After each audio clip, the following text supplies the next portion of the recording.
Graça e paz, amém? Vamos retomar a nossa ideia de escola bíblica, de geografia bíblica. E nós paramos numa análise no tempo em que Josué faz a incursão naquilo que era a promessa de Deus, a terra prometida, Canaã, domina Canaã, ele redistribui, né, as tribos que ocupam aquela região. Perdoe, vamos orar, né? Deus soberano e eterno, te exaltamos, glorificamos o teu santo nome, meu Senhor. Nos achegamos diante de ti, como carentes, necessitados, meu Senhor, de um aprendizado em que nos leve, ó Deus, a te enxergar de maneira cada dia mais, ó Deus, apropriada. Que nos apropriemos então dos teus conceitos de vida, de ensinamento, para que, ó Deus, possamos viver dias tranquilos nessa terra. Tranquilos não em relação, meu Senhor, à organização social, mas tranquilos diante do nosso relacionamento pessoal para contigo, meu Senhor. Obrigado então por esta manhã. Abençoa a vida de cada um dos teus filhos, não só aqui que estão presencialmente, mas aqueles que haverão, ó Deus, de nos ver e ouvir, ó Deus, através deste veículo de comunicação. Obrigado mais uma vez por esta manhã. Eu oro e te agradeço em nome de Jesus. Amém e amém. Então, como eu estava dizendo, o povo ali, ele se ocupou essa terra, né, essas regiões que circundam o mar, o Rio Jordão, dos dois lados se estabeleceram ali. Eu sempre digo para os irmãos que o meu objetivo em geografia bíblica é fazer uma fotografia daquele período em que a gente está olhando, né, e destacar, retirar algum aprendizado de forma concreta para as nossas vidas. Eu não me proponho a ser técnico no sentido de descrição de lugares, no sentido de pormenorizar, né, elementos políticos, elementos sociais, econômicos. Isso, numa determinada aula, nós vamos dar aquilo que chamamos de usos e costumes, que vai abranger basicamente quase todos os períodos, porque tem muita coisa aqui, a gente lê dentro dessa ideia de geografia bíblica que é exatamente colada em usos e costumes, não é? Tem diversos elementos dentro do cerimonial, por exemplo, quando alguém fazia um sacrifício e tinha que ficar ali vigiando aquele sacrifício, é porque tinha um uso e costume ali envolvido, e que a gente precisa, ao ler aquele texto, saber que nesta caminhada, nessa geografia, nesta caminhada do povo de Deus, diversos elementos culturais foram sendo absorvidos e aqui escritos, porque quem lia isso daqui compreendia esse contexto cultural, esses usos e costumes. Então, numa determinada aula, nós vamos nos ocupar disso daí, amém? É como eu digo, é uma fotografia que a gente, de alguma forma, nessa fotografia, poderíamos destacar toda ela, só que eu perder no sentido, não temos esse tempo todo. E aí a gente pinça apenas alguma coisa, e como eu sempre digo, o aluno é que deve cavar, o aluno é que deve procurar. Eu até o dia de hoje estudo, e continuarei, graças a Deus, estudando até o último dia da minha vida, se assim Deus me permitir, né, no sentido de ter os olhos, o ouvido já só ouço de um lado, mas eu não, enfim, mas os olhos ainda consigo ler, a mente ainda consegue processar, então eu consigo ainda me dedicar a diversos aspectos das Escrituras e que me abençoam profundamente. Então, como eu falei, existe, dentro daquilo que nós vamos focar hoje, diversos recortes que uma outra pessoa, um outro momento, alguém poderia ministrar geografia bíblica. E alguém pode dizer, mas o pastor não falou nada disso. Porque ele escolheu um recorte diferente do meu. Apenas isso, amém? Então, saiba disso, que existe diversos recortes que você pode fazer, é igual quando você vai ministrar, né? Você faz um recorte da ideia que Deus está te apresentando naquele texto, tá certo? Olhando para o texto, sendo fiel àquela passagem, Deus te dá ideias e você recorta aquela ideia e transmite. Da mesma forma eu estou fazendo aqui, sempre com um objetivo, se os irmãos perceberem. Hoje talvez nós vamos acentuar um pouco mais isso, que é mostrar quando eu digo as reiteradas, não é que não são diferentes, é a mesma, mas que reiteradas vezes Deus se manifesta em misericórdia, acompanhando o seu povo, o povo errando, e ele reerguendo de novo, num outro momento, sobre outro contexto, sobre uma outra liderança, sobre outro nome, sobre uma outra ação, um povo, porque ele tinha um projeto para chegar ao final, ou ele tem um projeto para chegar ao final, ele tem a sua vontade a ser cumprida, né? A ser estabelecida, enfim, e a gente percebe que se Deus entrega ao povo, ao seu coração, onde estaríamos? Reiteradas vezes, ele faz isso aí, né? Na Torre de Babel, ele faz isso aí com a Arca de Noé, no evento do dilúvio, ele faz isso aí na retirada do Egito, reiteradas vezes, o povo estava lá, caído, quebrado, todo mundo afastado dele, e aí ele levanta alguém para ser figura desse libertador, de chamar o povo de novo a ouvi-lo. Então, é a extrema misericórdia de Deus sendo ali revelada. E a gente percebe, e vamos continuar focando nisso daí. Então, dentro disso tudo, eu vou abranger no dia de hoje, um período que é muito longo, que nós vamos focar muito na vida de Davi até Salomão, que é o período de reis de Israel, que evidentemente começa com a chamada pelo povo desejoso nos seus corações, e isso já demonstrava um afastamento do coração do povo para com seu Deus. Tanto é que se você ler a partir do capítulo 8 de 1 Samuel, você vai ver exatamente esse retrato, mais uma vez, essa fotografia. Samuel, ele chama o povo já, e o texto diz que ele já caminhando para a velhice, ou já velho em idade, né? Ele chama o povo para apresentar os seus 2 filhos, como dando continuidade a esse período que se iniciou com Josué, que nós terminamos, e aí vem todo o período de juízes, e você percebe que todas as vezes dos períodos de juízes, em que o povo, a Bíblia faz algumas expressões, e o povo fazia o que era mal aos olhos do Senhor. O que era esse mal aos olhos do Senhor? Era o povo já se contaminando com os deuses e com o viver que esses deuses influenciavam as culturas de outras nações, não é? Então, não, porque o desviar de Deus, para a gente de forma bem ampla, ela não é apenas alguém se dobrar a uma estátua ou alguma outra coisa, não. O viver também já é isso. O viver já expressa essa ideia de que a pessoa se afastou de Deus, está fazendo o que era mal ou o que é mal aos olhos do Senhor. Então, já nesse período, todas as vezes que o povo fazia o que era mal aos olhos do Senhor, vinham os inimigos e os dominavam, subjugava o povo de Deus. É sempre interessante isso daí, você vê. E aqui não é diferente. Então, quando Samuel, para você ver que é interessante, Samuel, e o texto diz que os seus filhos, o povo diz que não quer os seus filhos, porque os seus filhos eram, aos olhos do povo, enfim, né, não seguiam os caminhos de Samuel, eram errados. Mas, na verdade, era apenas e tão somente um artifício.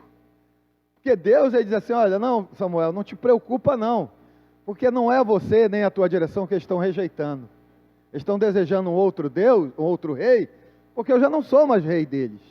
Eu já não governo mais sobre eles. Então é a mim que eles têm me rejeitado, não é os teus filhos. É apenas uma desculpa.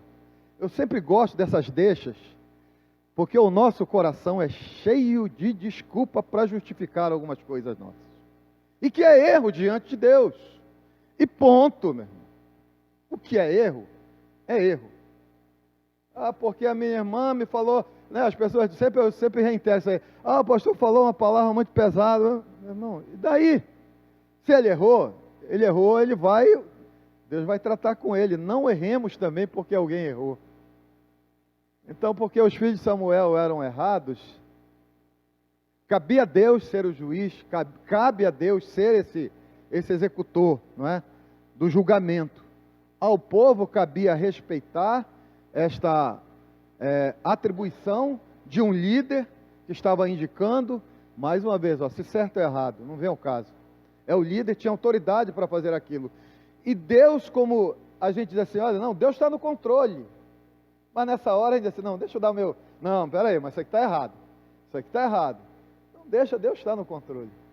Deus vai retirar e vai modificar no tempo em que Ele achar necessário aquilo que está errado.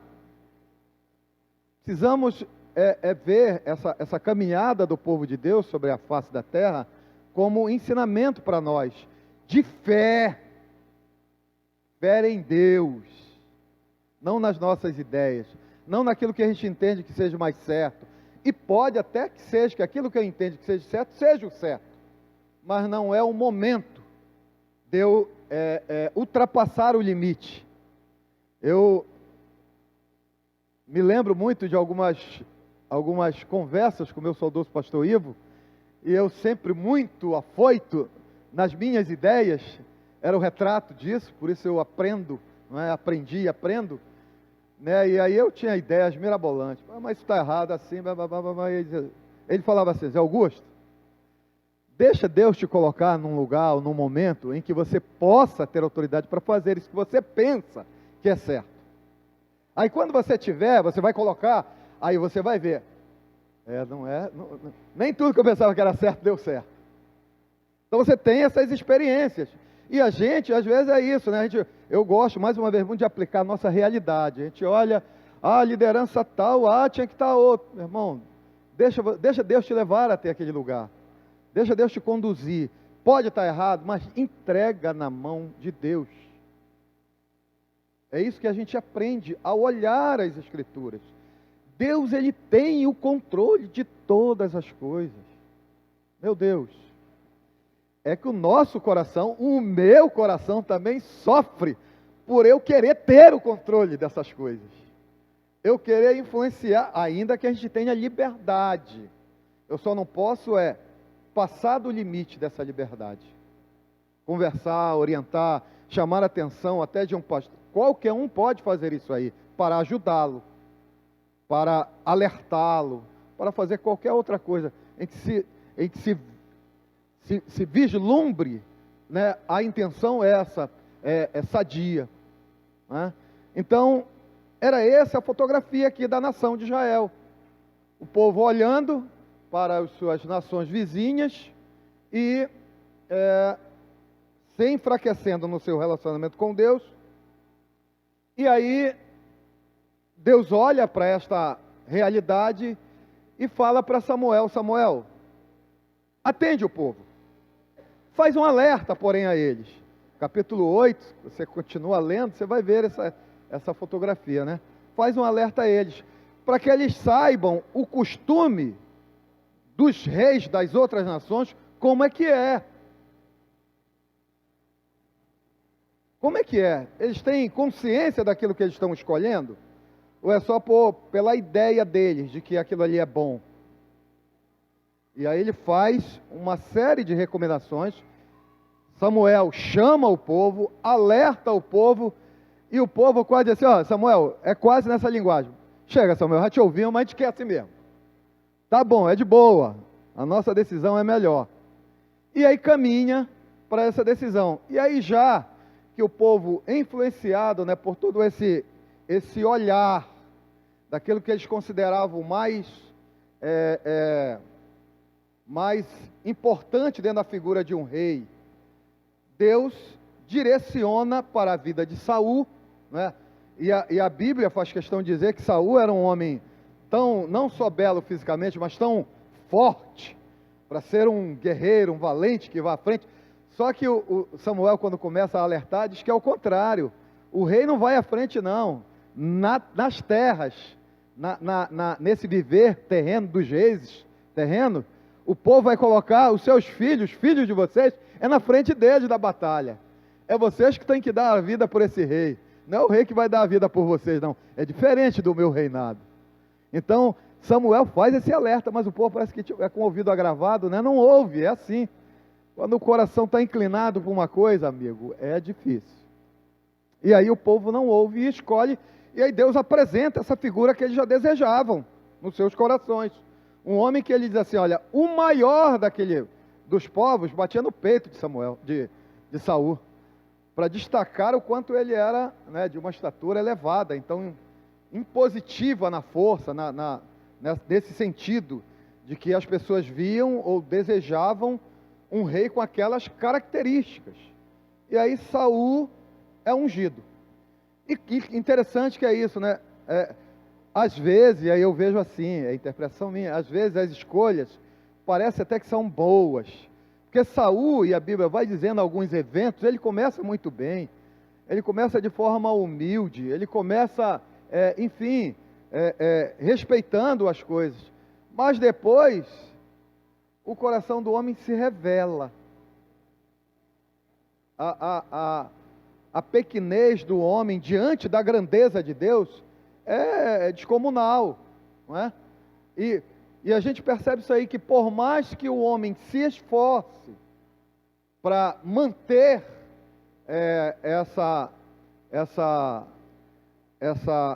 essa ideia de governar de forma, vou botar nas minhas palavras, de forma honesta, ele não alcança. Sem Deus ele não alcança.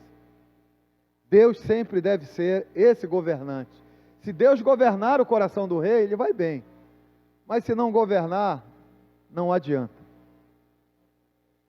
Se Deus não nos governar, não governar realmente o nosso coração, as nossas boas intenções vão ser sucumbidas pela nossa natureza terrena e difícil, que rejeita as coisas de Deus, rejeita o governo de Deus. Então, é esse período, mais uma vez, que a gente vai abordar. E que, se você for ver, é um longo período. É um longo em que a gente, mais uma vez, podia tirar diversas fotografias de diversos momentos, em diversos momentos de reis, de outros reis, e a gente vai apenas separar alguns momentos de Davi, de Saul, como já destacamos, de Davi e de Samuel, de Salomão. E percebermos mais uma vez, querido, que a escolha do povo errada, Deus, depois na sua infinita misericórdia, levanta um homem segundo o seu coração, mas não perfeito, porque é homem,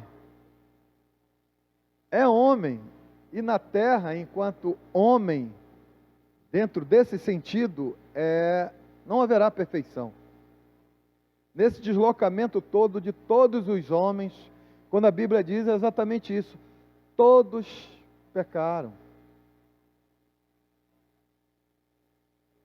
Às vezes, nos nossos devaneios, a gente idealiza líderes que não são falhos, que não possam falhar. O nosso coração já está iludido, né? Eu sei, qualquer um, eu me coloco nessa posição, sou extremamente falho. E isso é aprender com a Bíblia. Não é? Porque às vezes o coração do homem, ele quase que endeusa determinadas figuras. Tem pessoas que na sua expressão de carinho para com a figura do líder, ele quase que reverencia mais a figura do líder do que o seu Deus. Ele quase que é mais obediente à figura do líder do que a essência do que Deus falou na sua palavra. E isso é um problema, para a gente perceber isso aí. Nós devemos desenvolver todo o carinho, todo o respeito, toda a honra, no sentido do ser humano, do nosso líder, amar ao nosso líder, mas Deus sempre vai ter que estar acima disso aí, nunca igual. Igual já não é, eu estou igualando a pessoa a Deus, não. Acima de tudo isso, Deus. E quando eu digo isso, eu quero dizer o quê? Exatamente a Bíblia me alertar de que esses homens são falhos. Ainda que eles se esforcem, ainda que eles se dediquem, ainda que eles, enfim, se doem, eles são falhos. Então não guarde uma falsa ilusão acerca disso. Tá certo? Essa é uma das verdades. Mas, para Davi chegar a esta condição de assumir o reinado, não só enfrentou o descompasso, o desatino da cabeça de Saul, como posterior até a morte de Saul, a Bíblia vai dizer ainda que um dos seus filhos, que tinha se afastado, quer dizer, fugido, vamos botar assim nessa expressão, resistiu ainda a Davi. Não é que depois da morte de Saul, Davi começou a reinar, não. Tinha um filho chamado Isbosete, está lá em 2 Samuel, a partir do capítulo 2, versículo 8, até, se eu não me engano, o capítulo 4, relata essa figura desse filho que se opõe a Davi, em resistência ainda ao reinado de Davi. Davi começou a reinar, não sobre todo Israel, porque havia essa resistência. E um dos servos de Davi sai à caça desse homem e traz a cabeça dele a prêmio para Davi. Ó, Davi, agora não tem mais empecilho. Mais uma vez eu vejo assim, o homem querendo resolver aquilo que é Deus que vai resolver, meu irmão. Percebe? Era boa a intenção do cara, olha, eu vou tirar um que está resistindo ao teu reinado, vou te ajudar. Poxa, Davi esquarteja eles, corta os pés, esquarteja eles. Porque fizeram o que não foi mandado fazer, fizeram o que não foi pedido para fazer, fizeram o que Davi, dentro desse caminhar com Deus, sabia que Deus iria resolver, como resolveu todos os problemas até ele chegar àquela posição. Ele sabia que o reino não era dele, era de Deus. Ele era apenas o representante desse reino na terra, não é? E aí eu colo mais uma vez uma fotografia. Querido, é muito importante que nós saibamos disso, que nós somos esse representante de Deus na terra. Na autoridade vinda do Espírito Santo, né, desse Shekinah na nossa vida, acima de tudo, tudo aquilo que fazemos, tudo aquilo que agimos, ele tem que estar em concordância com as Escrituras. A maior dificuldade que a igreja, qualquer comunidade, enfrenta, é exatamente essa, a incompreensão do coração de um servo com boa intenção, mas de não se submeter às Escrituras. Sempre digo, invariavelmente, a gente pensa que a ideia de construir, por exemplo, uma maneira de cultuar a Deus é que vai fazer a diferença. Vamos trazer uma banda de rock para cá que vai encher isso daqui. Ah, meu irmão, vai vir aquele que não conhece Deus e gosta da música. Meu irmão, mas a Bíblia não nos diz isso aí. Ela diz que o que atrai a Deus é quando as pessoas veem o coração do homem de Deus cultuando esse Deus. Era assim que em Atos dos Apóstolos a igreja crescia. Por quê? Porque via a comunhão. E a comunhão submetida pela palavra. Não era uma comunhão simplesmente porque eu gosto da minha irmã, porque é um sentimento envolvido, não. É porque havia uma submissão à palavra. E aquilo ali trazia trazia o sopro de Deus sobre aquele lugar. Não é? E aí é isso. Então, o mover de Deus sobre a sua igreja, ou sobre a sua comunidade, ele se estabelece não a partir das nossas ideias, a partir de como a sua palavra, a revelação da sua palavra, ela diz que nós devemos proceder, andar, caminhar, falar, enfim, ser esse representante de Deus. Enquanto Davi foi representante de Deus, todas as nações tremiam diante de Davi, mas não com medo de Davi, com medo do rei que governava a vida de Davi. E ele subjugava. Você vê e percebe que exatamente isso aí, Davi toma uma nação esfacelada, dividida, tá certo? E no seu governo ele reúne todas as 12 tribos sob seu governo e amplia territorialmente, conquistando territorialmente, e aí como era na época, literalmente, que era de afastar os inimigos o mais longe possível de si, e para isso ele tinha que dominar outras regiões, outras terras, ocupadas por outros povos, e Davi faz isso em todas as empreitadas, Davi sai vitorioso. Isso também me mostra em geografia bíblica, que é isso, querido, as minhas conquistas, elas não param, elas têm que estender, esticar a corda, estender a tenda, sempre alongar, sempre eu procurar empurrar as minhas dificuldades ou aquilo que me pode atrapalhar para o mais longe possível, para o mais longe e constantemente. Então é o retrato que eu faço desse período de Davi aqui. Davi faz isso aí, caminha com Deus, é próspero nessa empreitada, nesse tempo, nesse período em que a gente pode ou poderia destacar, né, anos. Mais uma vez é isso, você pesquisa quanto tempo. A Bíblia diz que mais ou menos Davi reinou 40 anos. Por 40 anos é um período que representa muita coisa, representa uma vida. Enfim, tem diversas fotografias dentro dessa expressão 40 anos, né? Enfim. E o quanto ele, até bem perto já do final do seu reinado, ele foi fecundo em tudo aquilo que ele se propôs a fazer para o Senhor, até que ele vacilou. Até que teve o primeiro desvio, ou até que o primeiro desvio de tudo que ele já tinha vigiado durante o tempo todo, ele, como a gente diz assim, poxa, eu dei uma bobeira, meu irmão, naquele dia. Deu uma bobeira com Betseba, e aí comete o adultério, e a partir dali, mais uma vez, a misericórdia de Deus se revela, mais uma misericórdia permeada com o juízo sobre a vida de Davi, não é? Ele disciplina Davi, e é interessante, sempre quando eu olho isso daí, eu digo assim, olha, Davi, ele parte para a ideia de que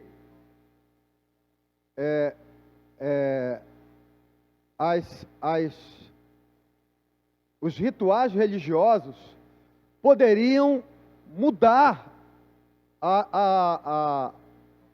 aquilo que Deus havia designado para a sua vida, como que o filho dele iria morrer, filho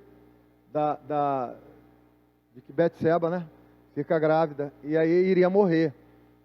E aí Davi, o que Davi faz? O que todo mundo nos dias de hoje, quando enfrenta um problema, olha, vamos jejuar, vamos orar, vamos buscar a Deus, vamos fazer isso, vamos fazer aquilo.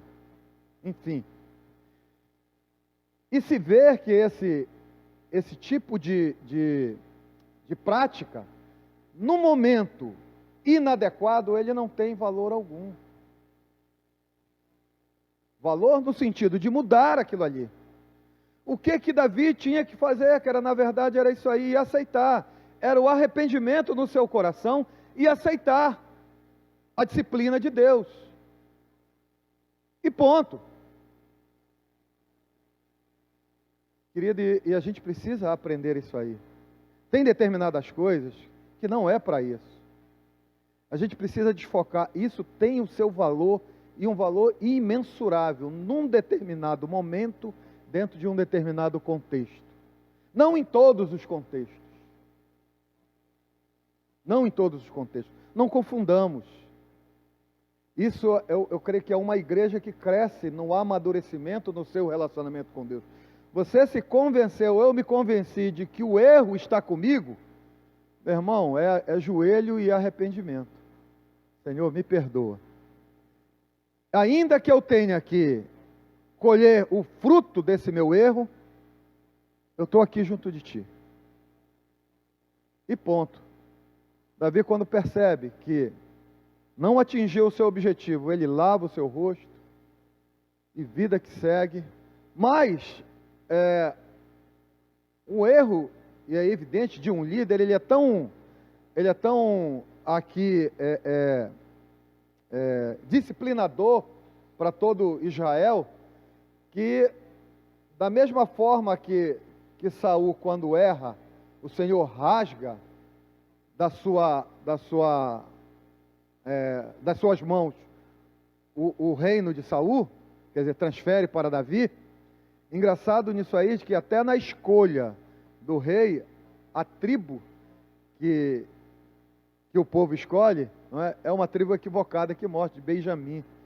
Se Davi é da tribo de Judá, se de repente era um elemento da tribo de Judá, seria um outro contexto. Mas enfim, apenas a Bíblia nesse deixa, ela salienta a escolha equivocada que os homens fazem, né? E que se prova biblicamente. Irmãos, as nossas escolhas, sempre quando a gente submete às Escrituras, e se nós queremos viver, essa é uma decisão difícil, a gente quer viver pelas Escrituras, se queremos viver pelas Escrituras, amado, é rocha.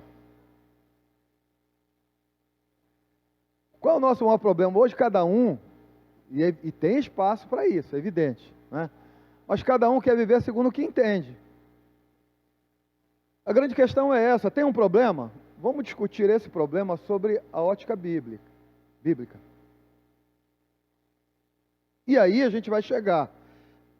E eu tenho absoluta certeza que quando a gente chegar a esse ponto de discutir de forma séria, toda e qualquer questão que a igreja enfrente, a comunidade enfrente, de forma bíblica, e a partir do momento de que se convenceu de que aquele assunto, a Bíblia, ela normatiza, ela não apenas descreve.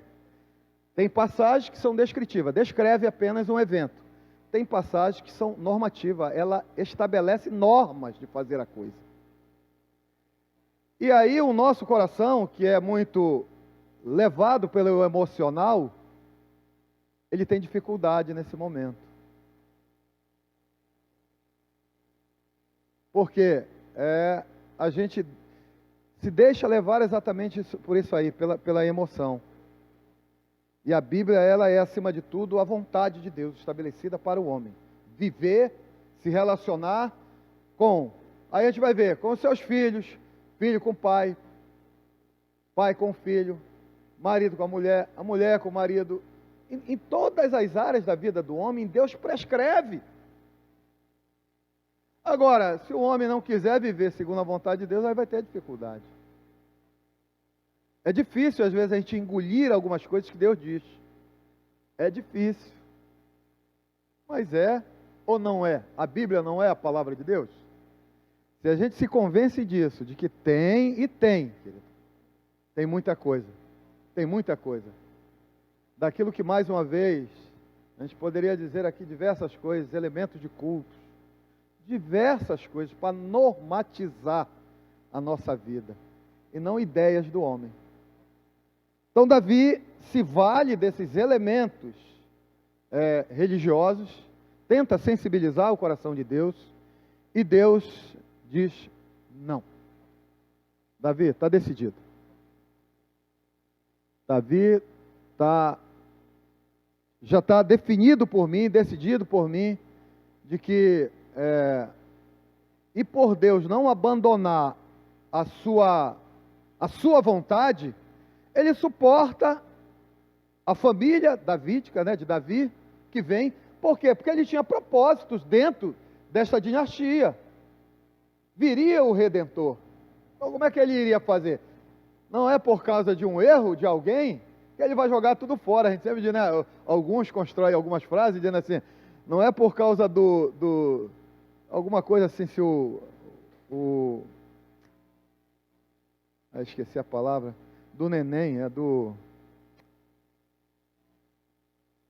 bota no bumbum do neném para ele mijar, para ele, como é que chama? Hein? Não, a fralda, né? Aí que a fralda está suja, que tu vai jogar com o bebê todo fora, né? Joga a fralda fora, joga a fralda fora e não o bebê todo. Então Deus, ele faz exatamente isso daí. Ele rasga de Davi, mas não rasga da tribo, da qual viria a sua promessa. Ele tinha um compromisso, então ele tinha que, dentro da sua infinita misericórdia, suportar, e aí ele passa pelo período davídico e transfere a Salomão, e dá condições a Salomão de continuar conduzindo este povo dentro de um outro aspecto, que é a sabedoria que Deus dá, a qual ele não deu sabedoria a homem algum, jamais foi tão sábio como Salomão. Só que Salomão, ele também falha, e quando nós confiamos muito na nossa sabedoria, nas nossas decisões, ele começa a partir de um estabelecimento, e tão somente de cunho cultural, né, que ele se aliança a a outras etnias, através de casamentos, para conquistar aquela terra. É uma diplomacia que Salomão, na sua inteligência, se utiliza para avançar, para então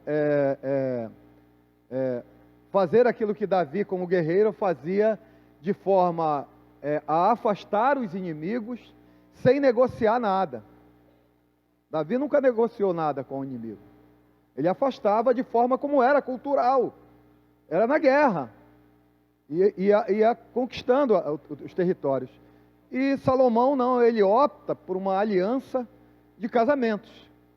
O quanto esta aliança, o quanto essa decisão, o quanto essa ideia lhe custou caro, porque com isso trouxe a influência dessas mulheres para a vida dele. A prática daquelas mulheres e dos seus deuses para a vida de Salomão causou uma ruína tremenda na vida dele. E a Bíblia, ela relata dentro desse período, e a gente vê exatamente isso aí. Por mais perfeito, por mais inteligente, por mais sábio, por mais isso que seja o homem, alguma falha ele tem, aquela falha será o ponto fraco de todo homem. Eu tenho que saber, cada um de nós tem que saber, que nós temos um ponto fraco, querido. Então esteja alerta. Não dê, como diz assim, brecha. Tem gente que já deixa logo uma porta aberta, não é nem uma brechinha, uma porta aberta para o diabo. Não dê. Aprenda já vigiando. Aprenda já sabendo que todos os homens têm isso e eu não sou diferente. Eu tenho uma fraqueza, eu tenho um ponto fraco na minha vida. E que eu tenho que manter esse ponto fraco a todo custo, sobre o domínio de Deus, sobre as mãos de Deus. Cada um de nós, quando analisa a nossa vida, a gente diz assim, poxa, não, é lógico que é um olhar pessoal, não é? Mas a gente sabe quando a gente está numa posição, por exemplo, não é, de confronto, de desobediência, de que não está agradando a Deus. Enfim. E qual é o correto? Aí, mais uma vez, a gente quer viver pelas Escrituras, pedir perdão ao Senhor e retomar. Pedir perdão e retomar nessa caminhada. E aí, Salomão, ele então, em toda essa sabedoria dele, ele começa a conquistar influência, não só da onde Davi conquistou, porque nessa costa aqui, né, era Filistia, se eu não me engano aqui, os filisteus aqui, e aqui essa região toda, que Davi não conquistou, mas conviveu, mantendo aqueles povos como que em vigilância constante, para que eles não se avançassem, não avançassem nas terras, enfim, fortificando, quando chama, fortificando essas fronteiras, mantendo exércitos naquele lugar, para não permitir que os povos se insurgissem contra o seu domínio. Salomão, mais uma vez, ele fez alianças através de casamento para não depender disso daí, para não fazer da forma que seu pai fez. E isso foi uma grande pedra de tropeço na vida de Salomão. A Bíblia relata já no livro de Samuel, a partir do livro de Samuel e de Reis, essa caminhada do reinado de Saul, Davi e Salomão. Amém? Dentro desse foco, ou desse período todo, nós vemos os erros, mais uma vez, desses homens, e que a Bíblia faz questão de chamar a atenção, que eram homens de Deus, homens dedicados ao Senhor, mas o quanto esses erros trouxeram um prejuízo, não só para a vida pessoal daquele governante naquele momento, mas como para toda a nação e para como toda a comunidade. Por exemplo, no segundo, Davi comete 2 grandes erros. O primeiro é o de Betseba, e depois ele faz um censo que Deus não havia pedido para ele fazer. E aquele censo que ele faz acaba levando a vida de quase 70 mil homens serem ceifados nesse evento, nesse momento. Então, porque às vezes a gente diz assim, não, o erro foi meu, vai custar só para mim. Não, querido. A gente vê que o erro, ele atinge pessoas. O pecado, ele atinge não só a vida de quem cometeu, mas a vida de outros. Não é? Porque ele traz o desequilíbrio, ele traz o mau exemplo, ele traz uma infinidade de coisas. Então, as verdades bíblicas, e aí a gente, mais uma vez, a gente quer viver pelas verdades, vigia nessa terra, faça essa reflexão sempre, de que no seu caminhar, ele está realmente descansado na relação com Deus. Não é? Em todo o seu caminhar, eu vejo aqui, olho para cada um de vocês, eu vejo só líder aqui, cada um tem alguma coisa que desenvolve aqui na igreja, não é? E durante tudo isso aí, em todos os momentos que eu me relaciono com essa minha comunidade, eu tenho que estar vigiando nisso, de ser esse exemplo. Não de me colocar como perfeito, não é isso. Mas eu estar atento, qual é a minha principal atribuição, qual é a minha principal responsabilidade, o que eu assumi como responsabilidade, eu tenho que entregar aquilo ali, eu tenho que responder aquilo ali de forma satisfatória. Se eu não consigo responder de forma satisfatória aquilo que foi dado, eu tenho que pedir um auxílio, eu tenho que dar uma satisfação. Não vou conseguir fazer isso. Isso é se relacionar, isso é viver sob a ótica da obediência a Deus, né? É sermos leais. E aí tem diversos contextos que estão envolvidos em todo o nosso viver dentro da nossa comunidade. Isso, mais uma vez, é que faz uma comunidade forte, uma família. Sentido de família. Sentido de família não é... Eu acho que não tem uma família que não tenha problema. Eu estou cheio.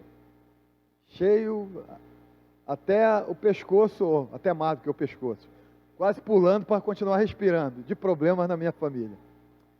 Mas o sentido dela é você continuar acreditando, se doando. Então, trabalhando, se esforçando para que ela seja mantida, este sentido. Não é que não vai ter problema, a gente vai ter sempre problema. Mas a gente percebe quando os membros daquela família valorizam o sentido de família, que aí é isso. E a gente precisa disso, querido. Precisa valorizar o sentido da família, dentro da nossa comunidade. Mais uma vez, o retrato de quando a família davídica aqui, ela perde esse foco, os irmãos começam a se degladiarem, os irmãos começam a se voltar um contra o outro, e tomarem decisões, descaminhos, através dessa decisão é bem visível, né? Que levam à ruína de todos quase, se não é a providência de Deus, se não é o agir de Deus. Esse povo seria dizimado, se não fosse as misericórdias de Deus. Há muito nós seríamos sucumbidos também. Mais uma vez, como eu disse, a misericórdia de Deus, reiteradas vezes, sendo mostrada. Se Deus permite que o povo vá, se Deus permite que, por um erro nosso, nós nos descaminhemos, não tem recuperação. É que a mão de Deus, sempre eu tenho que me lembrar disso, Ele está sempre a querer volta, meu filho, vem cá, volta de novo, se arrepende. É assim desde o princípio, né? Quando Caim erra, o que Deus fala para Caim? Caim, o pecado está na tua porta aí, cabe a você dominar. Qual era o pecado? Sem entrar em perfigurar o pecado, dizer qual era o pecado. Mas não agradou a Deus por algum motivo. Meu irmão, se arrepende, então, Senhor, me perdoa, então, se eu não te agradei, fiz alguma coisa que não te agradou, o que é que eu tenho que fazer? Era essa a posição que Caim tinha que fazer, mas ele não faz, ele opta, né, por continuar com o seu coração, com a sua decisão de culto perfeito a Deus, do jeito que ele entendeu que deveria ser. E aí mais uma vez a gente chega a nós, né, que tem uma maneira certa de fazer as coisas, tem uma maneira prescrita por Deus de como fazer as coisas. Mas já ficou antiquado, mas já ficou não sei mais o que, mas a gente precisa dar uma repaginada. Você pode até falar diferente, mas a essência tem que ser aquela. A gente pode até se vestir como nos vestimos diferente, não é? Dos tempos bíblicos, mas a essência de pudor é o mesmo. A essência é a mesma. A gente procura a essência então de Deus, não é? E a gente percebe então essa fotografia que eu queria trazer aos irmãos da tempo davídico, tempo de Salomão, tempo de Saul, Davi, Salomão, e o quanto no desenrolar de toda essa história, né, do período dos reis, prova, testemunha cabal de que, de forma repetida eu vou dizer, de que por mais, meu irmão, por mais que tenha o melhor homem na face da terra, homem mortal, ele será insuficiente para ser, como algumas frases, alguém diz assim, é o cara, esse é o cara,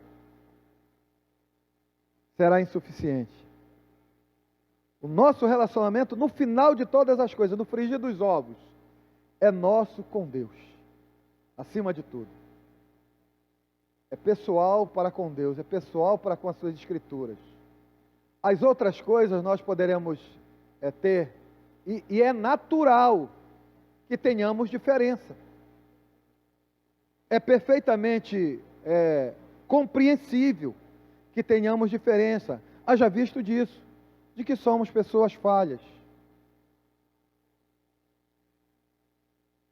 Dentro disso tudo, por causa disso, o reino vai ser dividido? Por causa das nossas falhas? Não, o reino de Deus, quando eu estou dizendo, não pode ser dividido. O governante é Deus, é Ele que vai, mesmo dentro da nossa eventual divergência, desarmonia, Deus continua conduzindo até o momento em que Ele volte, e aí sim, as coisas serão perfeitas.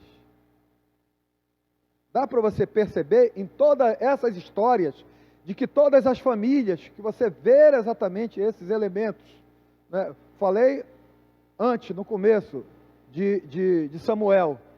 Samuel tinha uns filhos que não puxou a ele. Aí a gente vai ficar conjecturando. Não, a Bíblia não pede para a gente conjecturar. Samuel, será que não ensinou? Samuel, será que não repreendeu? Não, a Bíblia não pede para a gente conjecturar. A Bíblia apenas está querendo mostrar exatamente isso daí, querido. De que por mais que alguém se esforce, haverá problema na família. E que a solução está em Deus. A solução está em Deus. Então, todas as vezes que você pensa em família, e aí nós aqui somos família de Deus nessa comunidade, não há problema entre nós? Mas a solução está onde? Em Deus. Continuar, perseverar. Não é a minha ideia, não é a ideia de A, de B, de C ou de D que vai prevalecer. É Deus. Mesmo que a gente tenha ideias conflitantes, divergentes, isso em determinado ponto é perfeitamente natural e aceitável. Compreensível, melhor dizendo. Porque somos falhos. Essa fotografia que eu queria deixar com os irmãos do reinado. Na próxima aula, nós vamos falar apenas sobre usos e costumes. Tá bom? Porque isso aí vai nos aproximar, na aula posterior, a observação da geografia bíblica no Novo Testamento. No Novo Testamento. Peço perdão aos irmãos, que mais uma vez, muita coisa a gente tem que dar salto. Não é porque o nosso tempo é curto. E a gente tem que dar salto na história, como eu falei, destacando apenas alguns elementos daquela leitura, daquela fase, para alimentar a igreja dentro do sentido de fazer a leitura e extrair para a sua vida particular, através dessa leitura, algum conceito que nos aproxime mais de Deus. Amém? Vamos orar. Deus, quero mais uma vez, ó Deus, te agradecer. Te agradecer, ó Deus, pela nossa insistência, não do nosso coração, mas pelaquilo que a Tua palavra nos atrai, ó Deus, a este lugar. Em perseverar, ó Deus, a expor e ouvir, ó Deus, a Tua palavra. E que o Teu Espírito Santo consolide, ó Deus, aquilo que veio do Teu coração. Aquilo que faz parte, meu Senhor, então, da Tua vontade. Aquilo que não é produzido simplesmente pela vontade de homens, meu Pai. Obrigado, então, por esse sentido que a escola bíblica tem por função, tem por ofício, trazer a discussão da leitura da Tua palavra, meu Pai. Obrigado, então, pelo dia de hoje. Obrigado mais uma vez por toda esta membresia que aqui milita, que aqui, ó Deus, tem os seus embates, as suas lutas, mas todas, ó Deus, na esperança de serem vividas diante de Ti e contando com a Tua providência, meu Senhor. Obrigado mais uma vez. Eu oro e te agradeço, em nome de Jesus. Amém e amém. Amém.